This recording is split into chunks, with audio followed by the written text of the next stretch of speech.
Good morning. Thank you for being with us here this morning. I am Jason Salazar, Chief of Police of the Visalia Police Department. And joining me up here this morning is Tulare County District Attorney Tim Ward. I'm going to provide a statement today on the Visalia Ransacker case and its connection to Joseph DeAngelo and the Golden State Killer. And then I'll turn over the podium over to District Attorney Tim Ward. And then after he speaks, we'll be available for questions that you may have on this case.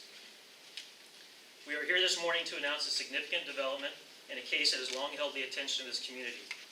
The case that we have known for the last 44 years as Visalia Ransacker, and most tragically for the murder of Claude Snelling on September 11, 1975, as he intervened to save his daughter, who was being kidnapped by the ransacker from her home in the early morning hours on that date. Between April 1974 and December 1975, the city of Visalia suffered a string of approximately 100 residential burglaries. At the time, Visalia police detectives believed that the same suspect was responsible for all of those burglaries, and the series of crimes was dubbed the Visalia Ransacker. These crimes and the manner in which they were committed brought fear to this quiet community during the 18-month period in which the Visalia Ransacker terrorized this city in the mid-1970s. The ransacker targeted a specific geographical area within the city of Visalia, where he would break into homes in the evening hours by prying open doors or windows to get into the residences. The ransacker didn't steal items of high value, rather would take collectibles, keepsake items, or photos, and he would leave valuable jewelry and take costume jewelry instead, or would take one earring from a pair, leaving the other behind. As the name implies, the ransacker would also rifle through belongings and remove items from drawers and leave them strewn about the residence. The ransacker would leave items next to doors or on doorknobs to serve as a warning system to alert him to returning residents, and at times was known to eat or prepare food in the victims' residences during his crimes. There are a few occasions where the victims of ransacker burglaries would receive strange phone calls weeks after the burglaries had occurred. The ransacker was very elusive, and investigations revealed that he likely prowled locations in victims' residences prior to committing those crimes. He likely planned escape routes for his crimes, and oftentimes used a bicycle as a means of travel.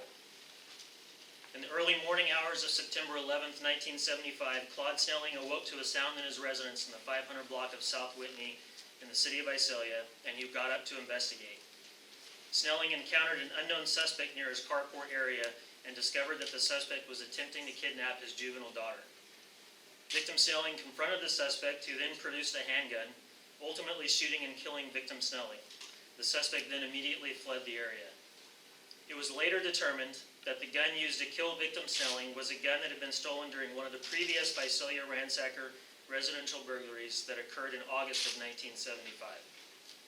The bicycle that was believed to help Snelling's killer escape the crime scene was recovered a block away from the Snelling residence on the morning of September 12, 1975, and it was learned that that bike had been stolen from a nearby yard on September 9, 1975, 2 days before the murder. The investigation of the Snelling homicide led officers to believe that the ransacker was in fact Claude Snelling's killer. On the evening of December 10, 1975, Visalia police officers and detectives were conducting surveillance details in an attempt to capture the Visalia ransacker.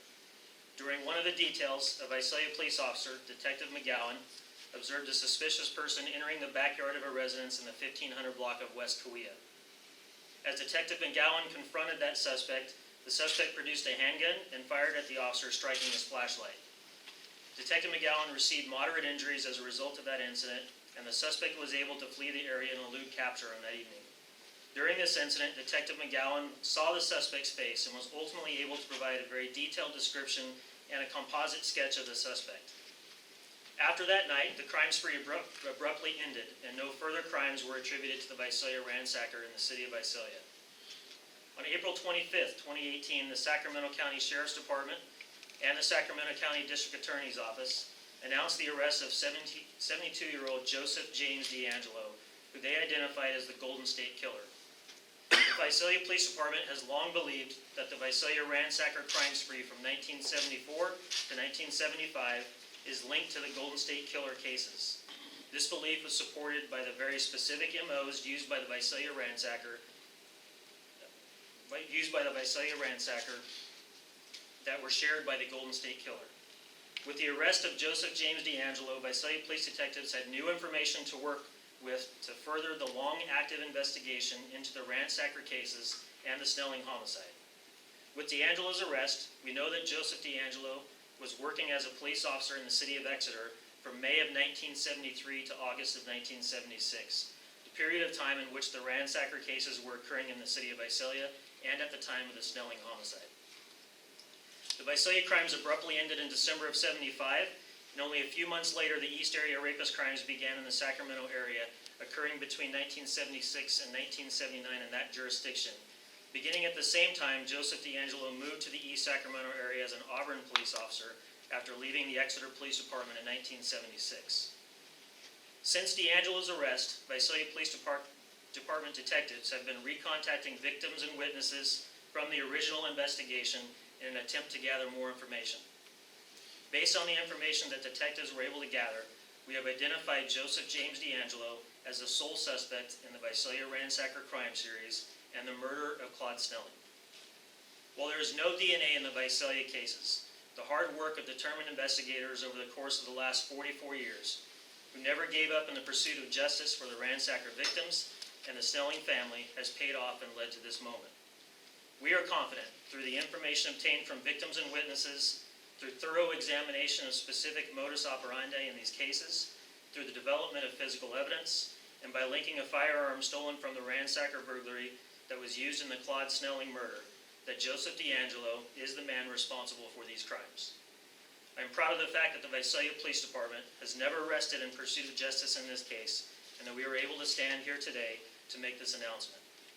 We are also grateful for the hard work of investigators across this state from several jurisdictions, who also never gave up, and through their determined and tenacious use of great police work and technology, identified Joseph D'Angelo as the Golden State Killer, and have helped to bring closure to our community.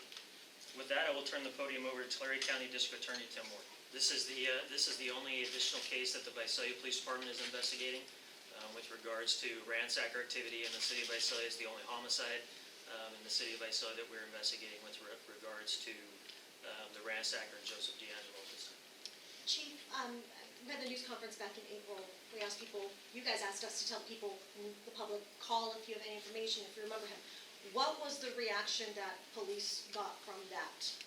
I think obviously this is a case that for 44 years has generated a great deal of interest in Visalia. It's really part of its history.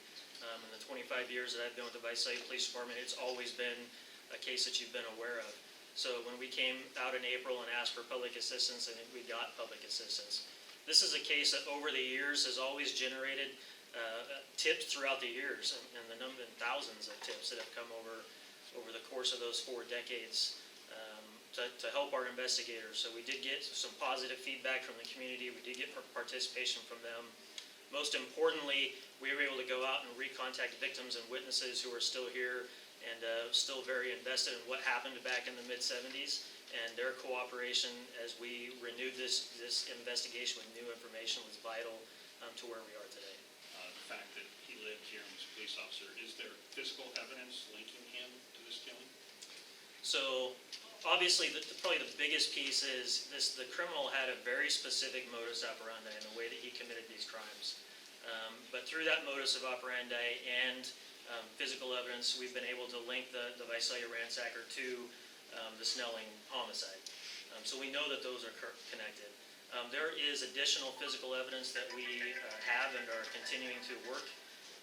I'm not going to get into specifics of that. As the district attorney mentioned, those are things that will play out as the prosecution of this case move forward. But in addition to the physical description, the MO of the suspect, there is some physical evidence that we have that can link him to these crimes, although we do not have DNA.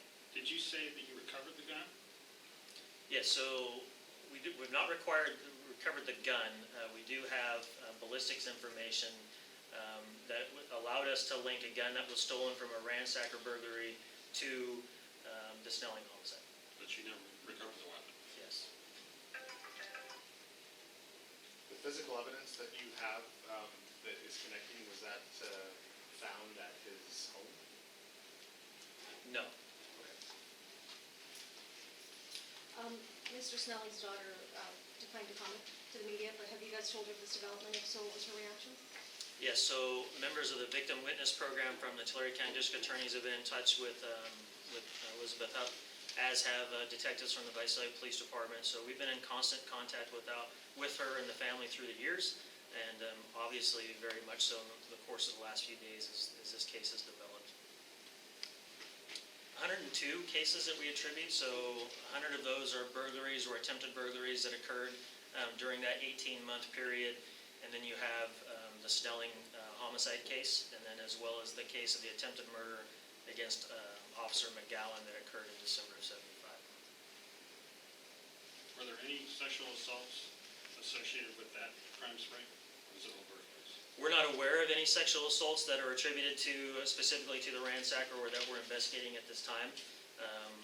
Primarily, the activity that he had here was burglaries, prowling, attempted burglaries, and then obviously the violent crimes against Mr. Snelling and Detective McGowan. So none that we're aware of. Chief, how much more work is there going to be for detectives going forward? You know, the work of the detectives never really stops until we get the conviction in the case. So while they've done a great deal of work to get us to this point where allow the district attorney to make a filing, there is still obviously work to be done. We will continue to work with victims and witnesses. We will continue to look at cases that may be linked. We'll do everything we can to make sure that this investigation is as solid as it can be as it goes to court. As I mentioned, there is some physical evidence that we continue to work with and investigate. So their work is not yet done. And a large part of what that happens comes through the testimony of the detectives and the witnesses as that progresses. So About how many witnesses are you looking at? I don't have the number of witnesses. As many as we could contact over that are still around or available from 102 crimes that occurred in that time. Any other questions? Okay, as the district attorney mentioned, we'll have a press release that the DA's office will be sending out with additional information. Additional information is also available on the Tulare County District Attorney's social media pages, as well as Visalia Police Department. And for Spanish interview, if necessary, we have Lieutenant Alvarez here available.